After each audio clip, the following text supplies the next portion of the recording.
নির্বাচনের তারিখ যথাসময়ে জানানো হবে বলে জানিয়েছেন প্রধান নির্বাচন কমিশনার এএমএম নাসির উদ্দিন। তিনি বলেছেন, এটা আপনারা যথাসময়ে জানতে পারবেন। আমরা যথাসময়ে শিডিউল ঘোষণা করব, তখন জানতে পারবেন। শনিবার সকাল 9:30টায় নির্বাচনী আইন ও বিধি সংক্রান্ত দিনব্যাপী প্রশিক্ষণের উদ্বোধন শেষে সাংবাদিকদের প্রশ্নের জবাবে এসব কথা বলেন সিইসি। এএমএম নাসির উদ্দিন বলেন, এখানে আমরা লুকিয়ে কোনো কাজ করছি না, এটা আমাদের একটা পরিকল্পনা। অনেকে এটাকে রোডম্যাপ বলে, আমি রোডম্যাপ বলছি না, একটা পরিকল্পনা অবশ্যই আছে।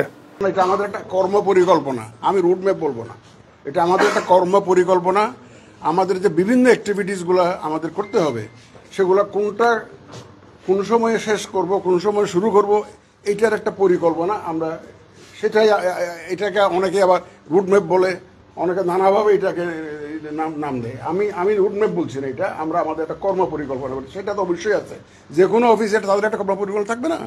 এত বড় একটা নির্বাচন হবে, আমাদের তো নিজস্ব একটা পরিকল্পনা, এটা আমাদের ব্যবহারের জন্য, not for sharing with everybody, যে আপনারা সবাই জানুন যে আমরা এইভাবে, সেরকম না। এটা আমাদের নিজস্ব, এটা সংশোধনযোগ্য।